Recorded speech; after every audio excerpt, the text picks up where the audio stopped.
Awesome. All right. So Jackie, let's talk about it, right? So, and now just so that we can make sure we don't keep Jackie out here looking like she's an alien and she's the only one that might be going through this. Let me see you guys put a 1 in the chat if you too have the same problem. I know Marcia just said she's like, I'm having the same problem, right? And this is a really big issue that most people have. And I want to be completely honest, every level that you go, you end up with something similar, right?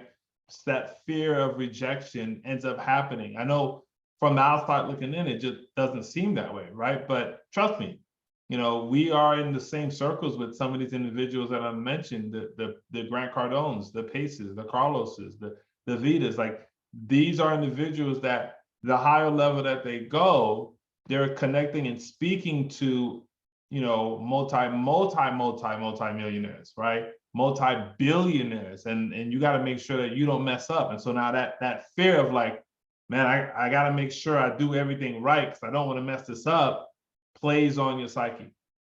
So first thing, I want to make sure that we address this, and the way to address this is simple.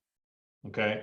Now, hear me when I say that. Simple does not mean easy. It just means simple. So Jackie, I want you to, let's start here. Have you had any experience before in real estate, or is this your first experience you have?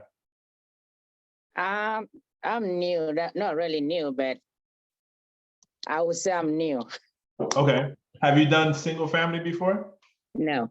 No. Okay, perfect. Love it. All right. So have you done any cold calling experience? I'm just trying to get a gauge of your background. Have you done any cold calling experience before? I did. I called a couple of people when I started last year in August. I was so excited. Okay. I called a couple of them, and I succeeded in talking. I called a couple, but I succeeded in talking to a few. The few that I called, some of them were so nasty. Some of them were nice, and most of them were nasty. Like, oh, we're not awarding this to you because they ask questions like, I should prove what I have on my own. I'm like, I am not on my own. I'm in a team. It's like, oh, no, we're not awarding this to you at this time. Why? So that I can do better in my next call. It's like, I'm sorry, I can't tell you. Yeah. So here's lost my confidence after that. Okay, I'm gonna give you all a confident booster right here, right now. All right. This is probably the best market to be calling brokers in, by the way. I want to make sure I say that. Like, here's the biggest conversation broker you should be having. The first thing is this: understand that you are reaching out to brokers who have something for sale. All right. If you're in the single family space, you know how it is. We call sometimes people who don't have something that's listed for sale, right? This is the total opposite. These are individuals who actually went out into the world and say, hey, reach out to me because I have something to sell. I have something that I want to give as value, okay? So don't feel, that's the first thing. Don't feel negative or feel bad the fact that you might be wasting someone's time, right? That's like me putting my information out here, and then when you call, I'm like, oh my gosh, why people keep calling me? I put my number out there, right, Jackie? Like, your number is right there, Jackie. So if somebody from the chat calls you later, you can't get upset. No. You put your number out there, okay? So have that mindset that these brokers want to be called. Now, if you are a broker, they're representing a seller who is looking to sell today in this market, understand and hear me clearly when I say there is distress that is happening. Okay? There is distress that is happening because there is no reason under God's green earth in the conditions of the market that we are currently in that anyone would be willing to sell an asset like a multifamily deal. Period. I don't care what the broker tells you. There is no reason. Like, some brokers are going to tell you, oh, well, it's a partnership. One of the partners want to get out. BS. oh, well, they just been doing this for a while and now they just want to get out. Be like, no, that's not the truth at all. I promise you. There is distress. Now, distress doesn't look the same in multifamily as it does in single family. So, for example, you can be distressed seller in single family because you have a blue tarp on your roof and the front of your house looks like code violations literally just live over here for you, right? That's a distressed property. But in single family, you also may have distressed property where you have maybe the sellers in a distressed situation. In multifamily, distress could be they have another deal that they really want to get into, but they can't get into it because they still have this deal in the background that they need to sell in order for them to be able to have the capital that they need to go buy the bigger deal. That's distress. That's the distress situation.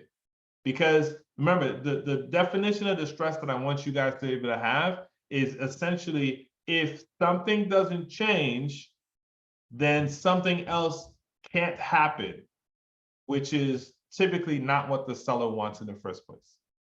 All right. So to recap, we have a reason to call the broker. And what the broker has to sell is because they need to sell it for the seller. It's a need. All right. And it's our job to be able to help them with that. Now, with that being said, no brokers are the same, just like no agents are the same. Just going to be completely honest. There are some brokers that are beep heads. And yes, I bleeded my own self. Okay, if everybody wondering, oh, I didn't know Zoom could do that. No, it's me. I bleep my own curse words. Okay. Yes, there are some brokers that's their demeanor, right? There are some that are full of ego. And they're like, I'm a big time broker. And who are you? I don't know who you are, and et cetera, et cetera. And I don't know how they got successful. I don't know if they're going to remain to be successful. What I do know is that's none of my business. What I do know is that has nothing to do with my objective, which is to find brokers, call them about a property, and build relationships. Now, another thing is, Nathaniel just mentioned there are certain brokers that play as the gatekeeper, okay? Jackie, they don't want you in this industry. That's the honest to God truth. They don't want you here. If you come here, what does that mean? It means it's less opportunity that they can have. That's the truth about it. They don't want wholesalers involved. They don't want newbies involved. It's the weirdest thing. But gatekeepers exist in every industry. At your job right now, I'm pretty sure you can identify who your gatekeeper is or gatekeepers, right? Now, some people pronounce gatekeepers differently. They pronounce it by saying hater. It's all up to you. It's however you want to kind of work with it, right? The point is, you cannot allow however this broker is feeling towards you to dictate anything of what you're currently doing, your goal. And the only way you can get over that is by having your goal right in front of you. Okay, I wish I could turn my camera on so I can show you. When I'm making phone calls to brokers, I have my goal right here in front of on my screen. It says road to 100 units. All right, so it doesn't matter what the broker tells me. I'm not going to get discouraged because I know there are a million different brokers, and all I need is one to build a relationship with. Okay, now, with that being said, I do want to make sure that you guys understand something too. When you are, I think Daryl is saying something. So do you call the broker first before attempting to look at the financials to get the story? I would, so that perfect segue. So what I would do, what I want you guys to do is before you call a broker, try to get the details about what you're calling about, okay? Brokers are extremely high-level individuals. They are high-income earner individuals, and they don't want to waste their time like no high-income earner individual wants to. So if you're calling and you are just you showcase that you didn't even take the time to double click on the financials, then they're not gonna have a great conversation with you because they feel like you're calling and you're wasting their time. Okay, so make sure you understand these things. One, the broker wants you to call. Two, the broker needs to sell this deal, and hopefully you can be that person. Three, have all your ducks in a row. Do your research, do your homework. Call the broker with actual questions. Even myself, when I call brokers, I try to find a broker that has a deal that I can call, ask about the deal, and then build the future relationship. I don't really want to call brokers who don't have a deal to sell. Why? Well, what we're going to talk about. Whenever you finally do get a deal, then hit me up. Like, no. I want brokers that are showing that they're active, right? I want brokers that are going to be like, listen, yeah, I got something. You don't know how many deals that come from conversations that have been had that a person says, well, we don't have anything like that right now, but as soon as we get something, I'll reach back out to you. And that ends up being your deal. Mm-hmm. So remember, the phone call that we are making on these broker calls are about two things and two things only. One, introduction and talk about the deal. Two, build a relationship. That's the goal. And if you have that, I think that will give you the confidence that you need in order to be able to make these calls and not feel intimidated, right? And even if you don't know all the questions, you should not feel intimidated. I'm gonna give you guys the cheat code answer on what to say. Peter, you got something? Unmute if you got something. Oh, it's Peter. Hey, Pat, how are you doing today? Well, man, how are you? I'm doing great. I'm doing great. Making a bunch of phone calls. I had the property in different states, if I'm not mistaken. Is that right? Got a lot. Okay. Well, in fact, yeah, I've on. seen your name on Hold more the phone than up. one deal. That's true. But I saw one Hold the phone up. flyer where it was you get some of it's in Kentucky, some of it's in Alabama, some of it's in Arkansas. Is that correct? Just on deals that we've sold. Yes. Just recently. Oh, those are all sold. Yeah, we have we got a 9-unit Nashville, 64 units in Murfreesboro outside of Nashville. 28 units in North Alabama still available. And that's about it for now. We Okay. have some mobile home parks here and there too. But if you go to our website, you'll be able to get the skinny on all of them. I can text you the website right now. Okay. Yep, that'd be great. You can text that to this number. Awesome. I'll do that right now. Are any of those deals have assumable debt? Yes. All the ones in Murfreesboro do. 4% interest rate. So they got to get that on that one. I'll make sure you get. We have a 32 unit listed down there right now. We're bringing out another 32 from the same owner like this week. Okay. So let me text you. I'll text your website, text me your email, and I'll put you on a distribution list. And you can start getting all of our deals. Okay. That sounds awesome. Where are you located? I'm in Nashville, Tennessee. You're in Nashville. Okay. Awesome. Yeah. Perfect. Awesome, brother. All right, I'll text you right now. Appreciate the call. Thank you. Bye. Awesome. Great job, man. Peter, next time, see if you can hold the phone up and see if the Well, sound so comes up. I guess what I've got to figure out is where is the mic exactly? And we'll do some testing offline, Eddie. Okay. I mustn't know where the mic is on this machine. On the I'm not- laptop. And we've had that problem before, so we need to figure that out for sure. All right, got you.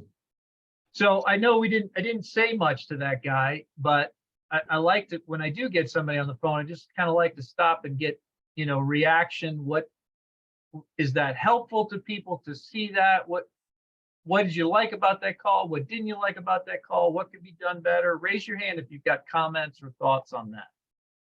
And Eddie, I'll let you comment on it while we're waiting to see if anybody wants to participate. Perfect, perfect. So I thought the call was great because you did one main thing, right? You got added on to the list. And when you open up the conversation for the next time, Yeah. right?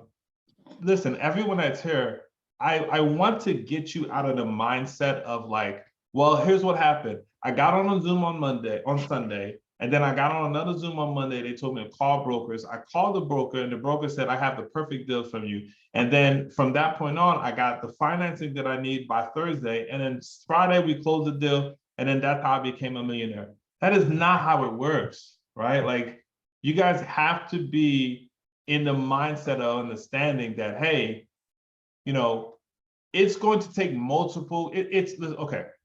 The easiest way I can say this is, even my dog is upset. So if you hear him in the background, that's what's going on right here, right?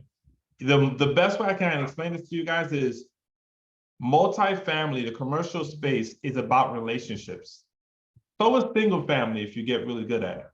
But multifamily especially is about relationships, right? And so if you're not focused on trying to build relationships, you're gonna have a really hard time in this industry because people will definitely only do business with people that they trust. At least they had a question. So even if it may not be a property that underwrites on a napkin, is it good practice to just ask questions and connect with the broker? Absolutely. Like, listen, I know of really high level network groups that do multifamily investing, that when they have their new people get started, they actually tell them, okay, what market do you want to buy a property in, right? And they'd be like, oh, I want to buy a property in Texas.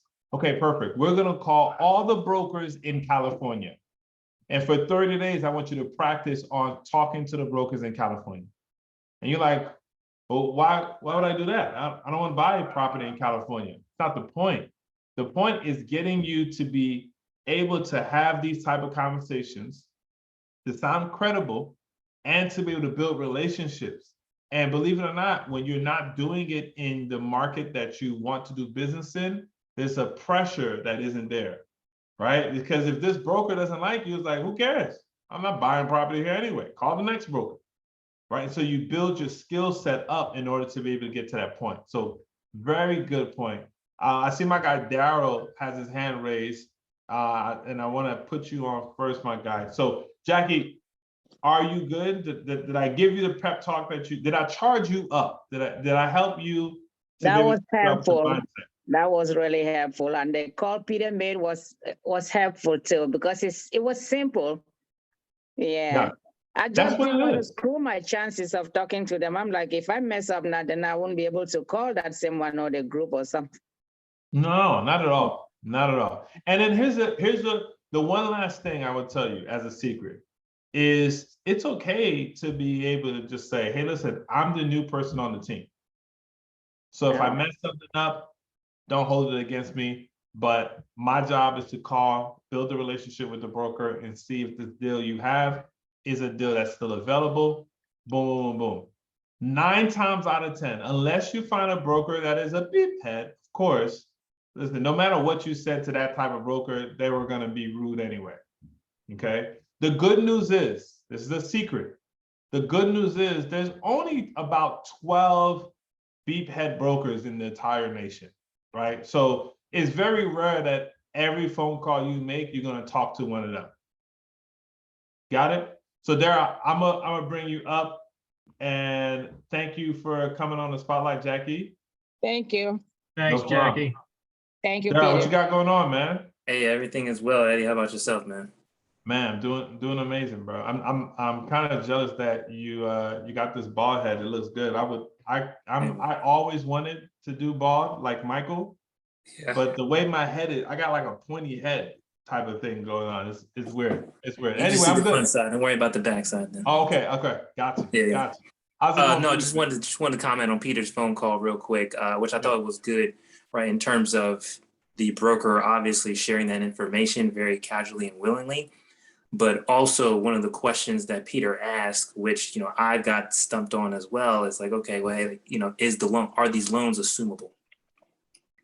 Which then could further the conversation along the way. So I thought that was very good to kind of ask on the initial phone call or the return phone call, Peter, that you had, with the gentleman, so that at least he has a sense, right, when talking to you in the future, that that's what you're looking for and can possibly just filter you those type of opportunities in the future. Did you hear what his response was? I think I heard a yes clearly, but I couldn't be sure. Yeah, so because I realized you guys couldn't hear very well. So the answer was yes, number one. Number two, it's a 4% loan. So, for some of you guys were like, wow, let's go after that deal. That's killer, right? And it is. And some of you are like, well, what does that mean to me? So, there's no 4% money in the market right now. It doesn't exist. So I'm sure these sellers know that, right? And they know that they have something valuable. But at the same time, that's going to make it easier for them to sell. It's very intelligent of them to market a property that has that low interest rate on it. But people are still going to be underwriting to today's interest rates, right? So now the next piece of this pie is to figure out, okay, what's their asking price? Their asking price may be completely unrealistic. They may be trying to sell it at a 4 cap or worse, a 3.5 cap. And nobody's going to buy it at that price, right? So just because the debt's good doesn't mean we have a realistic seller. But the other thing is to find out, okay, for how long? 4% for how long, right?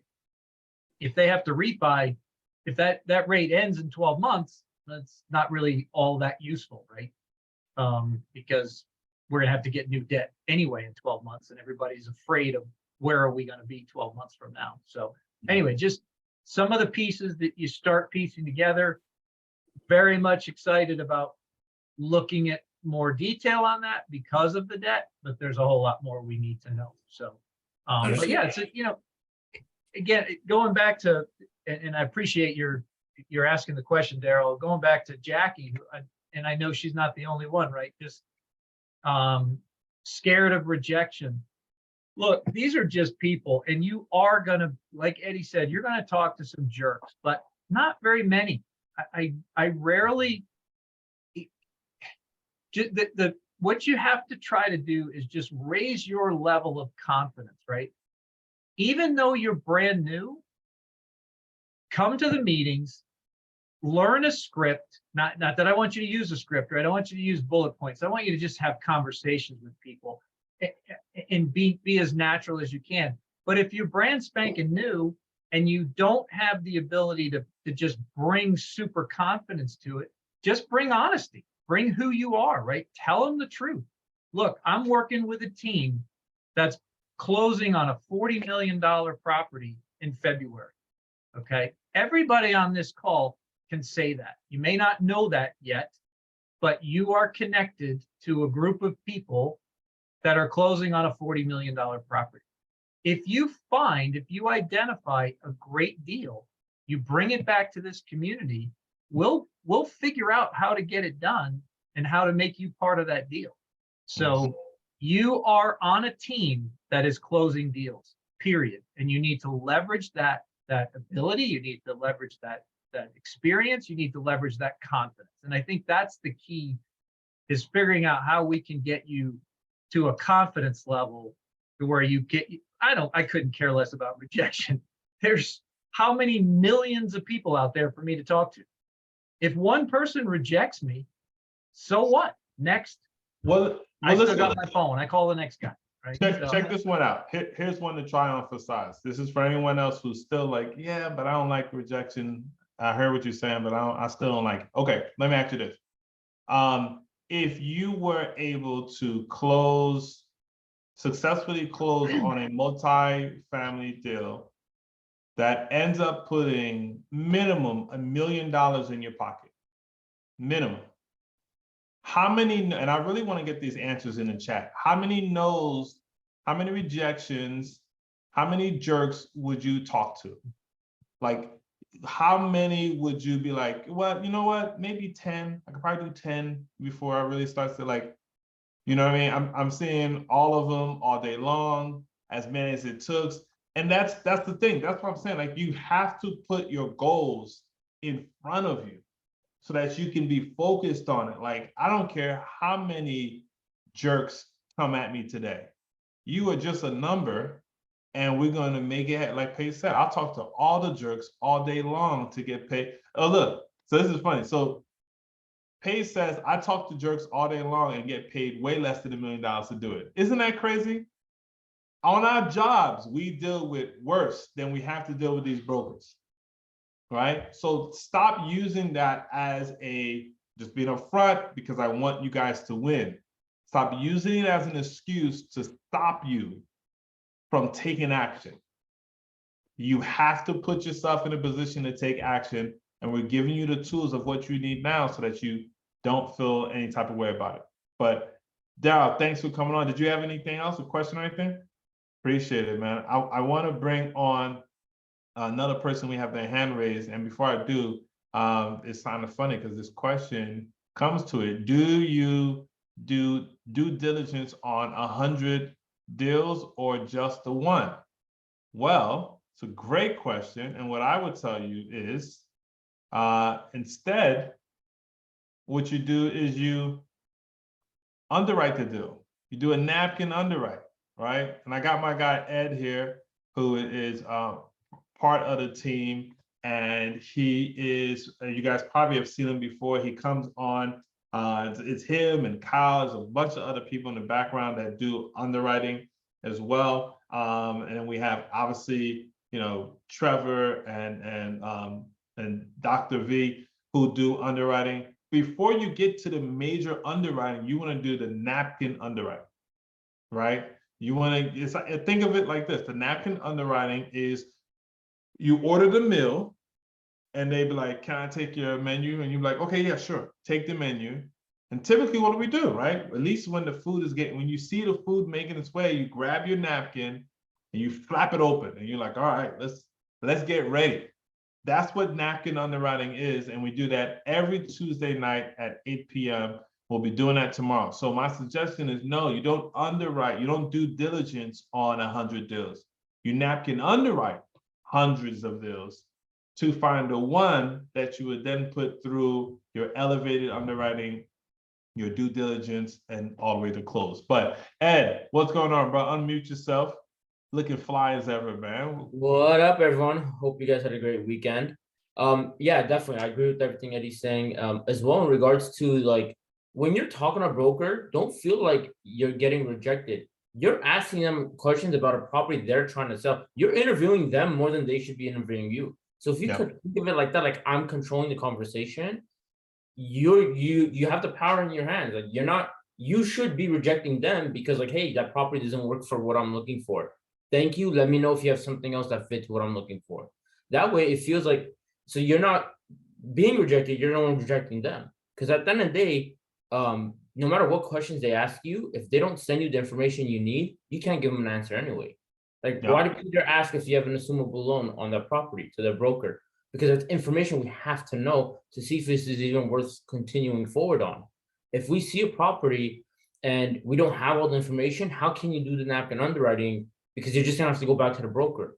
So you want the T12, you want the OM, you want the rent roll, you want these type of things.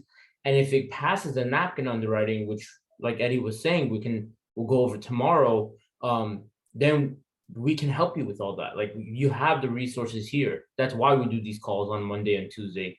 And that's why we make ourselves available. Like, my phone number is right here. Peter's phone number is right there. Eddie has his contact information, you know? And at the end of the day, you have a community here to help you. And in addition to that, one thing that we're gonna do on these calls, maybe not tomorrow, but one of these days, is show you what questions you can ask on an OM, on a T12. Like, you really gain their trust when you're speaking the same language as them, as the broker, because they're like, oh, they're actually paying attention. Like, they care, they did the homework, you know? Yeah. If you come to us and say, hey, I need help underwriting, I'm like, cool, give me the property details, and you don't even have the address. It's like, okay, you really just press forward and you didn't make the effort. So it makes it difficult, right? Good point. Good point. Thanks a lot, bro. And that also puts up to the point where it's like there's certain key words you guys want to make sure that you say and that you're not saying. For example, don't say how much is it for sale. That's not a terminology that's used when it comes to multifamily. We're more talking about traded, okay? And when you ask, well, what's the asking price? That's single family talk, okay? We typically, on the multifamily commercial side, we talk about what is the whisper price or what is the price per door, price per unit. Instead of them just saying it's worth $4 million, they'll say, oh, it's 200K a door. Why do they do it that way? I don't know. It doesn't matter, right? At the end of the day, it's about learning this new way of language so that we can be able to give respect to the individuals that are there that have been working years and years and hard being brokers and be able to effectively communicate, just like you heard Peter just did. He called, got straight to the point, worked with it. It wasn't a script-based type of thing. He kind of got the vibe of what the broker was on and just worked with it. And Nathaniel had pointed this out too, right? He was like, the broker tried to lock Peter out of the conversation by giving him the website direct. Did you guys hear that? It was like, oh yeah, we got that on the website. And Peter was like, oh, that's great. And then he hit him with a question again to continue to pull the conversation. And again, brokers are typically going to be gatekeepers. They don't want to do all the extra work until you've proven themselves the way that they feel they had to prove themselves as well. All right. So we got some more hands being raised while we're still making phone calls in the background. I feel like I'm going to mispronounce your name, Ms. Kennedy. So I just want you to unmute and then tell me your first name so I can make sure I don't embarrass both you and me at the same time. It's easier than it looks. It's just Celinda. Celinda. Mm-hmm. Perfect. All right. It's beautiful, and I would have tarnished it. Your parents would have been so upset. So, Miss Celinda, how you doing? Welcome. Good. Thanks for having this. Oh, absolutely, absolutely. How can we help? What kind of feedback or anything that you needed? Well, I'm willing to make a call. I'm new. I've made some calls, but I'm still new to it. I'm new to the Okay. multifamily part of things, but not as All right. I'm used to single family. But this is the year to come out of that and make this thing work. Yes, yes. I'm excited. Nice, But nice. So do you currently have a broker set to call right now? Like a I scheduled did call? pull one up. I pulled one up. It's not scheduled. I was just gonna call them at random. Okay, They don't want to perfect. call. Perfect. So here's what I'm gonna do. I'm gonna place you on mute, and if you get the broker on a call, then just wave your hand at me, and I'll unmute you, and we'll quiet out. And again, if you get stuck, you'll be like, "Hey, I got my partner Peter. He just walked into the room. 1 second," and just hold your phone up to the mic, and Peter will yell at the top of his lungs to be able to make that happen. All right. So while we're doing that, I do want to touch base. Paige had reminded me before the call came on, you mentioned you were going to give us a cheat sheet on what to say. Can we still send it? So the cheat sheet is very, very simple, guys. This is what it looks like. All right. And I'm gonna put this in the channel, in the what you call it for you guys, right? And we literally just wrote this out. Okay. At first we were going to make like this really big deal and have like, this is the script and blah, blah, blah, blah, blah. And we decided against that because we want to teach you guys the mind frame of what questions you should be asking and then let the conversation go, right? The best way I can make this make sense to everybody is this is very similar to like, remember when everybody was like dating, right? Hey, Jen, remember when everybody was dating and like, the first time maybe you got some advice from your mom or dad, but primarily you probably got your advice from your boys or your girls. And it was like, here's what you do. When you go over there, you want to tell her, hey, I like your smile. And she's going to giggle. And then you're going to do that. So they didn't give you a script, right? They gave you like, here's the mind frame. Here's kind of where you want to be. And then just like, you almost like figuring it out, but you have the goal. That's the difference between I feel like I'm just babbling. No, you have the goal, and the goal is two things. One, let's talk about the deal. And 2, let's build a relationship. How do we build a relationship? Guys and girls, women, boys, men, we do this all the time, right? Like if you find somebody that has something that you guys have in common, we what? Okay, I'll see you around. Let me get your number. I'll hit you back later, or you know, it's the same thing. It just so happens that these are individuals who represent multi-million-dollar properties that we want. That's it, right? It's not nowhere near bigger. So if you guys have the script, you see we give like top 8 questions. Basically, let me just pull this back over real quick. So basically just going over, you know, is the property still available? What is the whisper price? You know, is there a call for offers? This is a term you guys should know. Call for offer is essentially, when is the think of it like this, when is the due date for all the offers to be in? That's what a call to offer is, okay? Then you have, can you please send me the OM, the T12s, profit and loss, rent rolls? Is there any assumable debt or is there owner financing available? Very big key piece of information. Is there a date set for the property walk or should I call back for an inspection? These are questions that showcase to your broker that, hey, look, I am serious, fam. I'm not just calling you because I'm part of some sort of challenge. I need to know what do we do after I look at the numbers so I can take a look at the property, okay? And then on top of that, do you have any other similar properties? In my honest opinion, this is probably my favorite question. Well, it's my second favorite. I'll tell you my other one in a second. Do you have any other properties, right? Showcasing to the broker that you are in this big time, you and your team. My favorite question is going to be this. Do you currently invest in multifamily? Are you looking for multifamily deals? What do you have? What's your specialty? How can I bring value to you? This section right here is how I typically end my calls. And it's important because I'm asking the broker, are you also a broker / investor? Are you an opportunist? Right? Some brokers invest in the multifamily space. Some brokers sponsors deals. And this is helping you be able to understand what that is. What if you end up finding a deal that a broker doesn't have and that you can be able to get access to and you help that broker out? You just made a buddy for life, right? And then here, this was something that Grant put in. Wait, no, who typed this? I think it was Grant. Yeah, he typed this in, right? So when you have some people that's going to ask you for, you know, OM and stuff like that, this is what you say. Hey, I'm new. I don't have a track record of funds. Do you recommend what do you recommend you say to the broker? I'm looking for a big dog deal to send to my team and get my foot in the door in this space. Just be honest.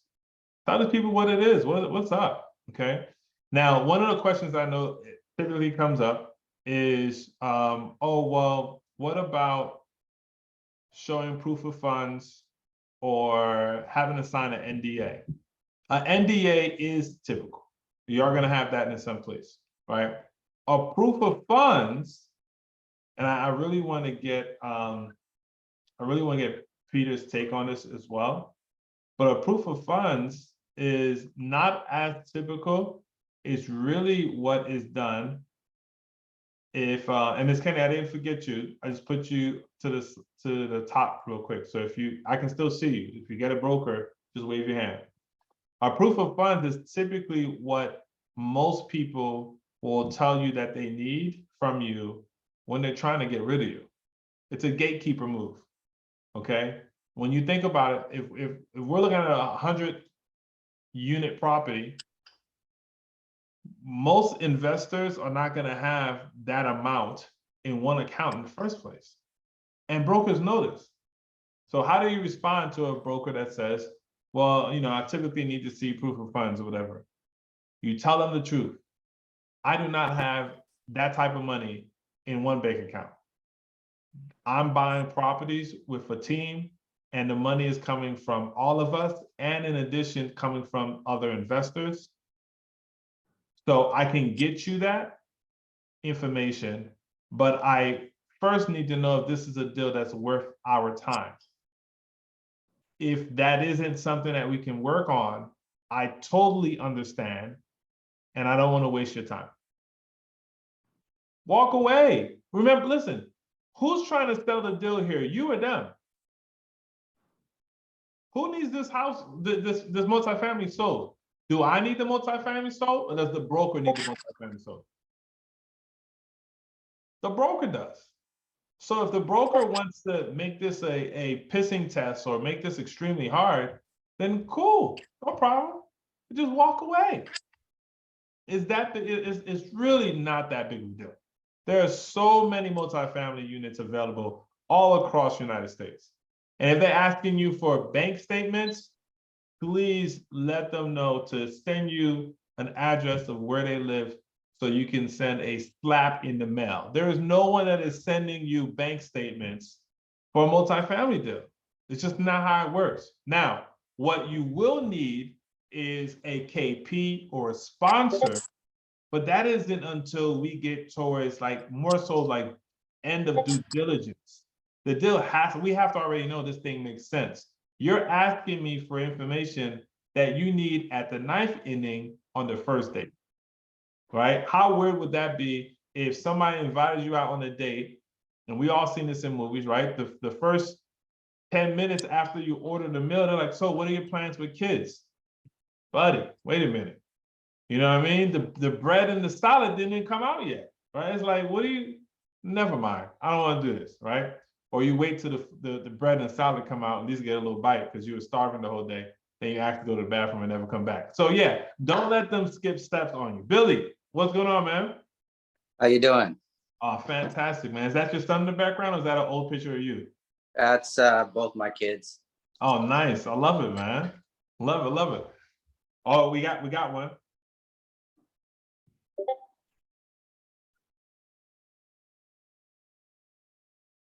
Got a live one. I feel like we're hunting like wild species.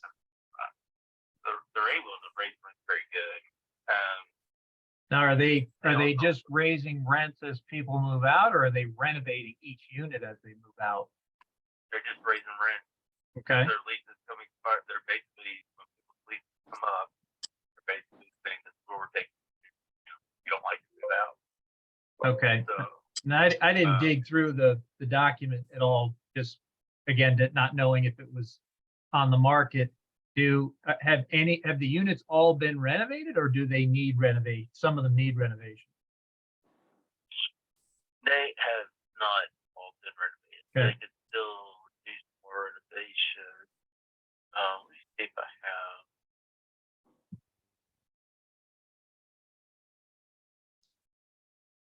I think, if I'm not mistaken, I think they did. If I'm not mistaken, the previous owner had started it down. Either take 80% of the property, and there either has been a bathroom or a kitchen touched in some way of an upgrade. That's right. But they didn't do like go in and do the kitchen, bathroom, and the whole unit at once. They kind of picked and choose. Like if they turned a unit that was really bad, whatever they were using, that was or not, it got renovated or not. That's how they did it. Okay. So, but somewhere along the line, the majority of the property has been touched for the past, on some renovation on the term. Okay, they just weren't consistent with the plan of going through, saying as they come vacant, we're going to do the bathroom, kitchen, next. Okay, they're not in terrible shape. But there is a way to renovate these units, finish that, and then raise them.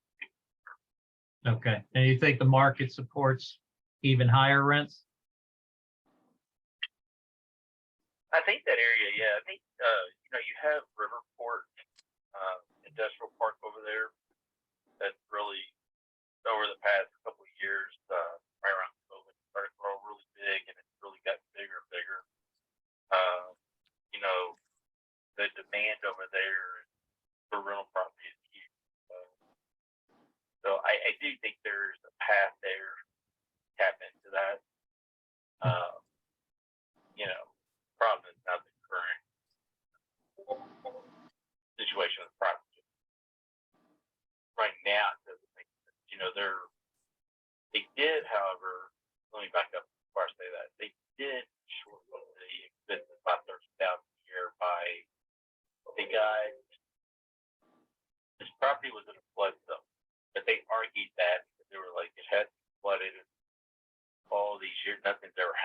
So they were able to remove 8 of the 11.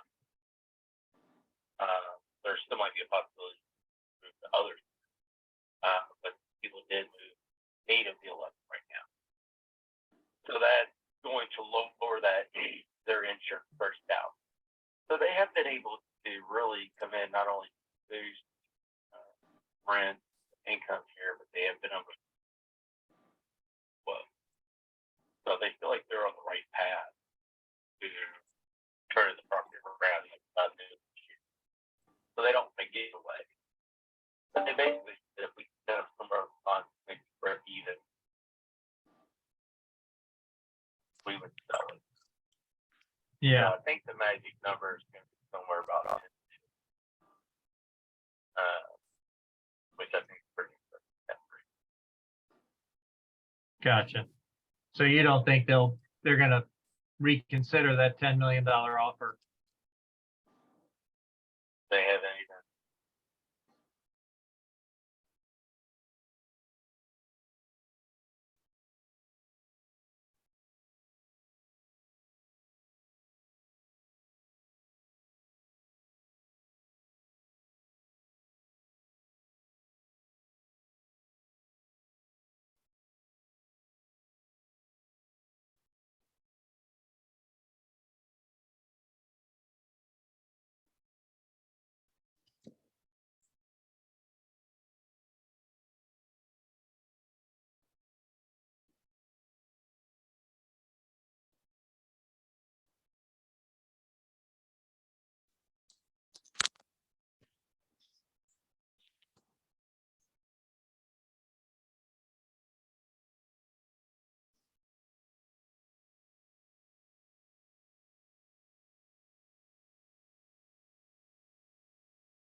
That if we go under contract.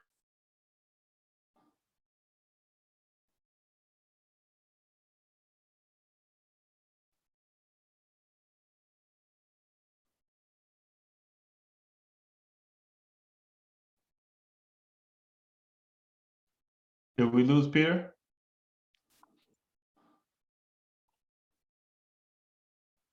Yes. We lost Peter. Okay. All right. So Now. let me see if I can find him. Okay, he's here. RESBlending@gmail.com. All right, so I'll see what happened. It's just super low. Gmail.com. Yes, sir.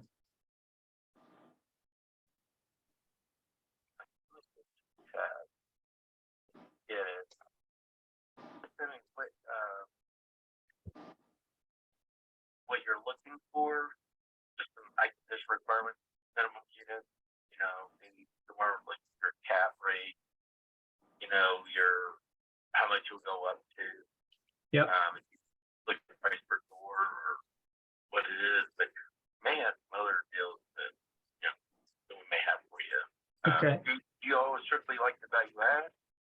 Yeah, I mean, we're looking for value add, right? We're not Right. necessarily for major renovation, right? Right. We like to drive value by cutting, I mean, some touch up and push, make the property nicer and make it more appealing and make it, right? But one of the most recent deals we're working on is actually brand new construction, right? It was complete in 2021, but Oh, wow. yeah, it's a builder who's really good at building, isn't the best manager on the planet, but loves to build them and get out. And we love to be, to manage them. So it's really a great relationship. And that property's in Lakeland, Tennessee. It's got a bunch of retail space as well. So really nice Okay. apartment complex with retail on the bottom. So mixed use can be good. But again, I feel like when people say value add, the first thing they think about is some place that's a total dump, right? Right.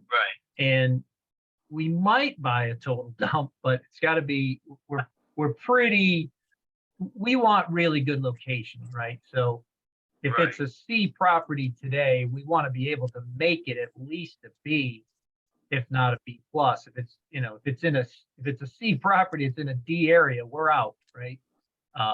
If we can't, if it's like a solid C area and it's just never going to get any better, we're probably out. So we like the really nice locations.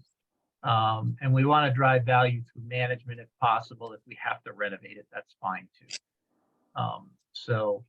But yeah, definitely looking for value add. You know, look, you asked about cap rate, right? We're definitely underwriting to a higher cap rate than most people want to sell, right?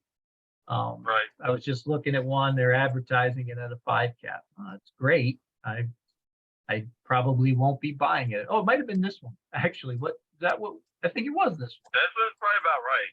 Yeah. Yeah, so I know you haven't done the math, right? If we dropped it down to 10.2, what's our cap rate come out at? Probably still not high enough for me, but you know, something we'll look at it. I mean, maybe we can come up with something that makes sense. Obviously, assumable debt is so much more attractive to us. We're going to focus on those deals. The fact that we have to bring in new debt on this one,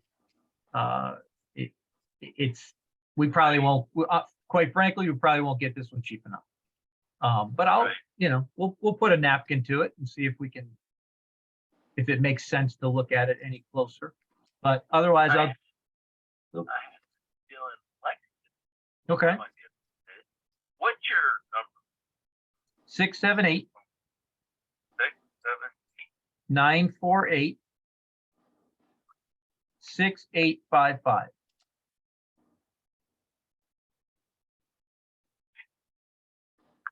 And I think, did you send me an email? Yeah. All right, I'm looking, maybe, so again, Pete, Cat. I have some different deals with Lexington coming available with more deals here in Louisville. We have a brand new deal. It's brand new. okay, Construction now. They're looking to get out. So maybe I can send. yeah, I might love to take a look at that. Let me make sure I write your email address down and we'll make sure we get connected via email. What's yours? Okay. It's David dot Badgett. Yep. Badgett. Yep. At marcusmillichat.com. Okay, got it. Awesome. Yeah, I'll shoot you an email as soon as we hang up. That brand new construction, definitely send that to me. Any other value add deals you have? What states do you work in, David?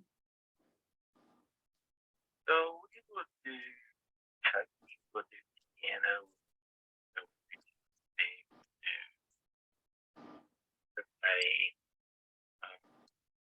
you know, or Iowa. Okay. Which do pretty much in the Midwest. Yeah, you know? so that's great. I mean, Florida. okay. Well, so my team isn't focused on Florida right now or the Midwest, but we are very closely aligned with a team that is focused on Ohio. I know I have buyers in my network in Florida.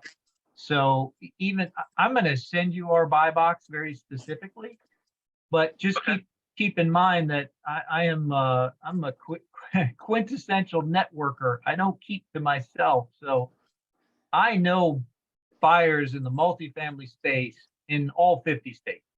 Now I'm not, I don't want you to send me deals in all 50 states. I need to look at stuff that I can buy, but places, what I'll do is I'll kind of give you a secondary list as well, right? Because I have very close friends looking to buy in Ohio. I have very close friends looking to buy in Texas. And so some of the other places where you focus, it may make sense for you to send those to me as well. Awesome. Very good. Well, David, there's a lot of people in your business that don't answer the phone. It's very, very frustrating sometimes. And I really appreciate you picking up the phone today. And I appreciate you You can call me at nighttime. You can call me on weekend. You can call me whenever. All right, awesome. Well, Okay. I appreciate your time. I look forward to talking to you soon. All right. Thanks. Appreciate it. Thanks, David. Bye-bye. See you. So Could you now you guys, is the volume just awful? well, listen, man. Now you guys understand why we call him Billionaire Pete. If you enjoyed that conversation that he just had, please show some love in the chat, put some fire.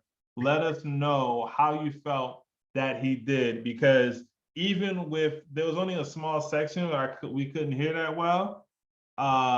You killed that call. How many times are people making calls and the broker is asking, what's your number? Right? And like, in my honest opinion, you did everything right. You had a great conversation with him. You know, made it more than just about the one particular deal. You know, this is the start of what a good relationship is. You made him laugh, right? You did everything. You 10x'd it, bro. Well, Amazing, look, bro. so I appreciate all that positive stuff, right? And it's great, and it was. And look, obviously, this stuff it's pretty easy for me to make these phone calls. I don't have any problem talking to people I don't know. I enjoy it, right? But my goal is to get you guys there, right? I want to be listening to you guys make these phone calls, and I want you to know that even if you're like Jackie, right, and you're just scared of the rejection, just know that you can get there, I believe, pretty quickly, right? It's once you have kind of an understanding of, even though you may not have a team yet, right? Leverage that you're, a small team, you're part of a big team, you're part of this team, right?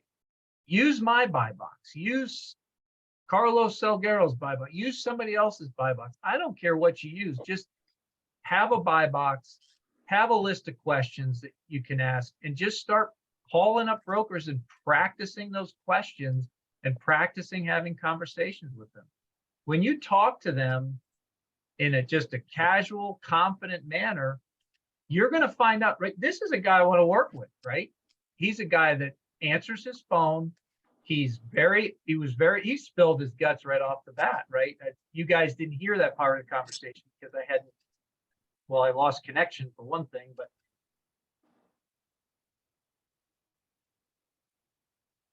and sir, well, we just sold this property to these people in February. They have an 8.75 rate. And I said, oh boy, yeah, I don't want to be assuming that one, right? And he laughed and he's like, yeah, it gets worse. It's a floating rate. Oh, so wait, explain what a floating rate is.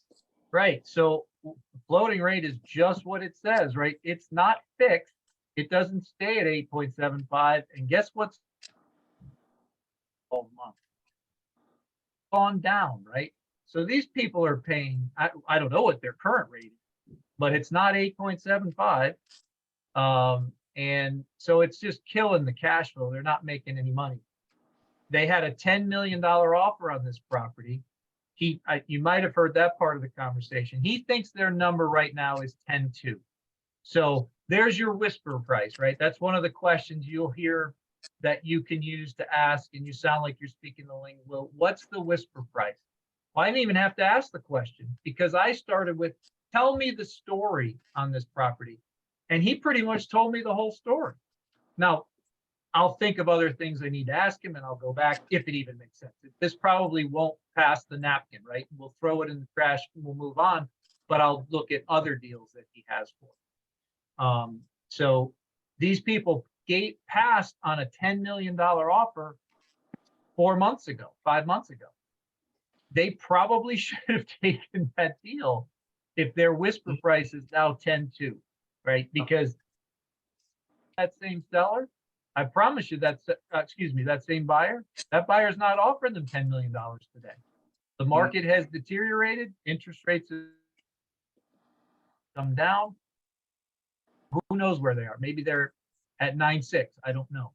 But I don't know if you guys can still hear me. My internet's telling me it's unstable. But No, we hear you. We hear you. So Okay. I So want to anyway, get, I don't want to stick on that too much. We can't have hands raised. It's 3:20. Yeah, I We wanna want get to stay on Billy- time. Let's get to some questions and we want to get Billy's, Billy, I believe, had a question, and Ms. Kennedy came back on, so I wanted to jump to them. So Billy, we'll let you go first. Appreciate it, guys. I just want to say thank you for all your help and the knowledge that you're sharing in time. I had a question about something Peter said earlier about on assumable loan, for example, the deal let's talk about was 4%. He said that you'd still underwrite it at current rates. Are you only underwriting it at current rates if that assumable loan is going to expire before your exit date? so and here's part of the process that I'm still learning too, right? Make no mistake, I'm new to this game. Even some of my mentors who have purchased properties are fairly new to this game. But to answer your question, I would say, no, even though they may have a 10-year horizon on their low interest rate, for me, I mean, I just don't know where the interest rates are going to be in the future, right?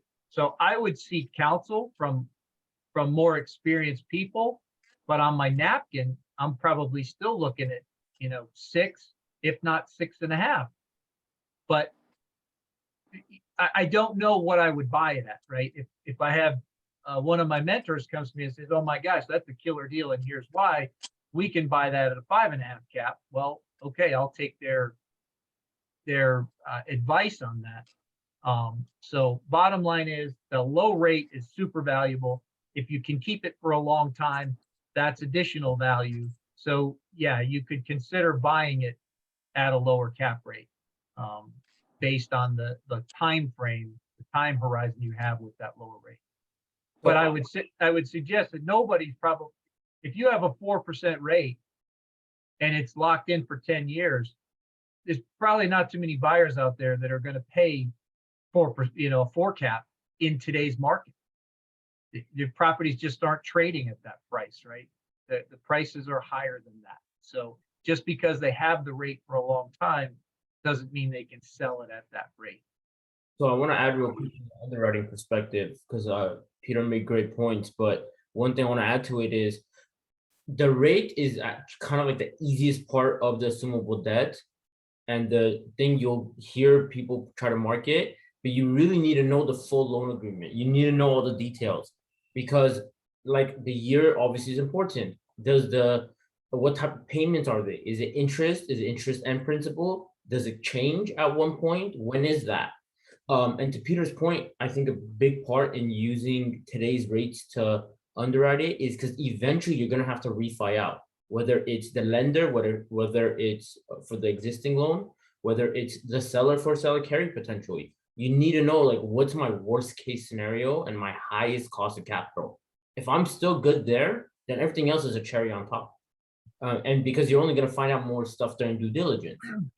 And then you have to factor in the fee of assumable debt. So I don't want to get into that too much, but just want to add to Peter's great points and kind of like add like my underwriting 2 cents to it, because Peter nailed it, and I'm just trying to help add a few more bits to it. No, that was Appreciate it. great, both sides of it. Appreciate it. All Definitely. right, awesome. All right, Ms. Kennedy. Okay. I do have a question, but I did want to let you know what happened on the call. I got transferred to who I was calling for, but then as soon as he found out the address, he just quickly switched me over, and I never got to talk to anyone directly. I had to leave a voicemail for someone unknown because they didn't have their name on the greeting or anything. So that's what Yeah. happened with that. But I'm gonna, keep on calling. Yeah, follow up is extremely key. I'm gonna jump in for a quick second, because what you just said now is basically what Ms. Simmons was talking about. She said, "Hey, this is great info. I'm new to making calls. I plan on catching up by looking at the past replays on YouTube. But is there a recommended number of calls, conversations, and I would add follow-ups to aim for per day?" That's a tricky question because it really just depends on you, okay? I'm not gonna tell you want to have 100 calls per day and talk to 10 people per day, because what if you can't do that every day?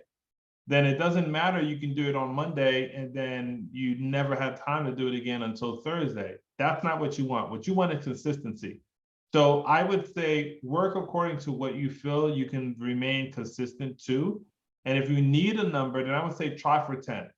Try to reach out to 10 brokers per day. Try to have at least 5 conversations per day. That's 50% of that. Your follow-ups is going to be the most important. Make sure you're following up with anyone. If you I spoke with Peter on the 9th of January at 3:26. And so I said, I'm gonna follow up with him. I put it in my calendar, my Google Calendar.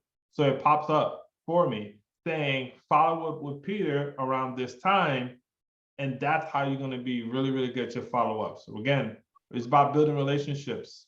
If your spouse or your favorite boyfriend or girlfriend didn't follow up with you, would you guys be dating right now? Probably not, right? And so you want to be able to do the same thing. So yes, back to your second point. Okay. Yeah, so the only other thing I did have a question. So if I'm starting off with wholesaling, I know some multifamily buyers say they don't bring them anything that's with a broker, because they're not going to have a wholesaler in there if there's a broker involved. Is that your standpoint as well, or how does it work? Yeah, so that's a great question. So, for me, I'm looking at everything, right? I look at deals that have a broker attached. I also look at deals that are straight mom and pops. If you ask me which one do I like the best, I like mom and pops, but I come from single family, which is basically moms and pops, right? That's my background, essentially. And so it's a little bit different there. But I would tell you, it just depends on who you are looking to maneuver a deal to. So if you guys are calling because right now you really just want to get your feet wet, and also you're like, hey, if I get a deal, I probably don't want to be the operator. I just want to get an assignment. Okay. Find out from who you want to send the deal to, what they feel on it. Like for us, if there's a broker involved, we have absolutely no problem. We will still make sure you get paid. But I gotta say that and also say this. Don't put, the price plus 3% fee to me. That's ridiculous. Nobody's gonna pay that, period.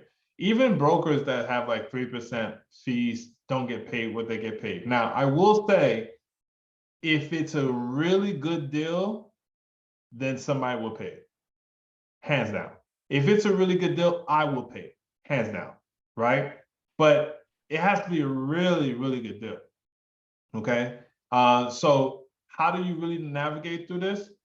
First, find out from your buyer exactly, how do they feel about it, right? If you're going to do this, are you willing to, pay me an assignment, or do I need to make sure a broker's not involved first, or et cetera, et cetera?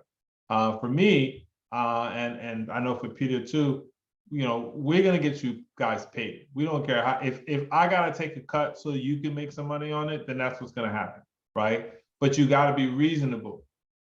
I would say this is how you really know. If we flip this around and I was bringing you a deal and all I really did was press send on the email, I didn't do any other work, I just pressed send on the email, would you want to pay me 3% of $140 million? Right? That's the point. So this call is going to be on YouTube. It streams everywhere. We have it set up right now. You can definitely go to YouTube. What we'll do is we'll set a page to kind of make sure that you guys can be able to get the links to go to all this afterwards. But for sure, you can log in. I know if you go to Peter, what's your, let me get your page actually. What's your YouTube page? Yeah, that's a good question. I think it's same as my IG handle. It's at Peter St. Martin 87. No period. Just Peter ST. Peter St. Martin 87. Yep. See if I can find you here.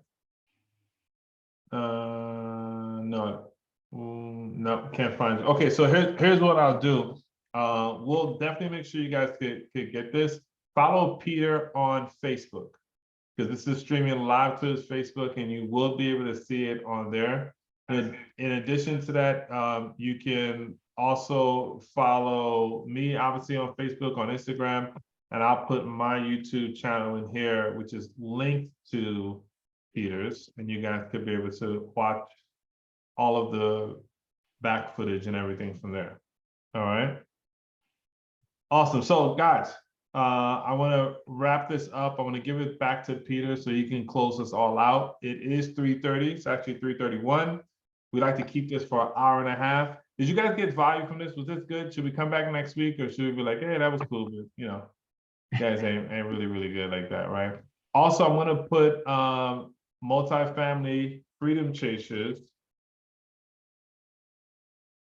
I'm gonna put their link in the chat as well.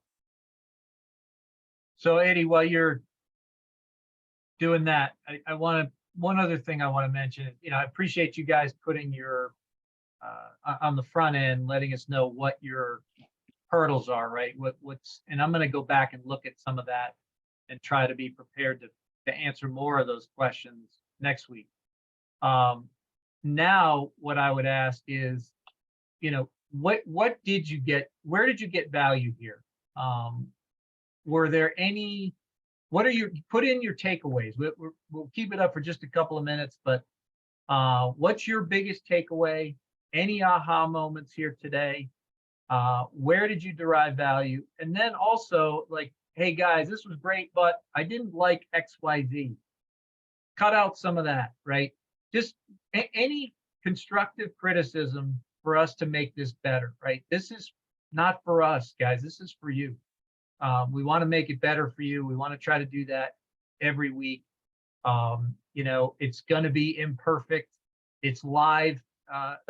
Live anything is always imperfect. So our goal here is not perfection. Our goal here is action. And we want to see more of you guys taking more action.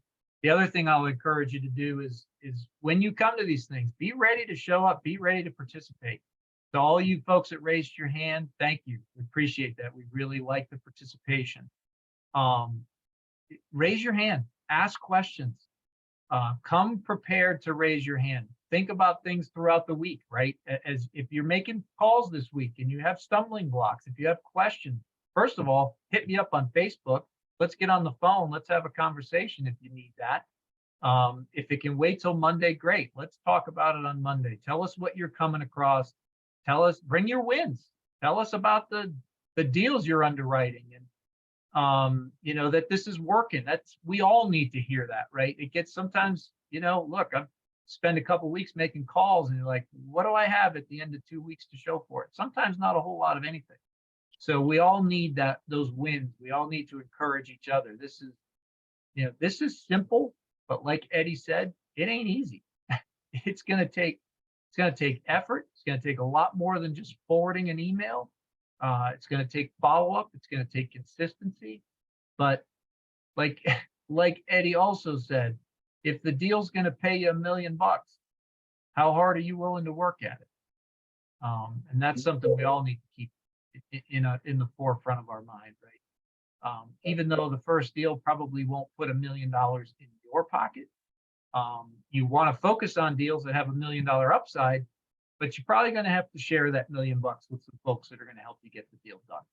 That's the bottom line. So that's really all I've got for today. Eddie, you got anything else? Folks, thanks for continuing to put, you know, valuable feedback in the chat while we're still on here. We really appreciate it. I will go through that after the meeting and try to reach out to some of you individually if I could do that. If you've got your contact information in there, that'd be great. Anything else, Eddie? That is it. I put all our contact information that I can right now. You guys rocked it. Love you all. And remember, tomorrow at 8 p.m., we're going to have underwriting, napkin underwriting. All you got to do is bring yourself, right? We'll supply everything else that you need.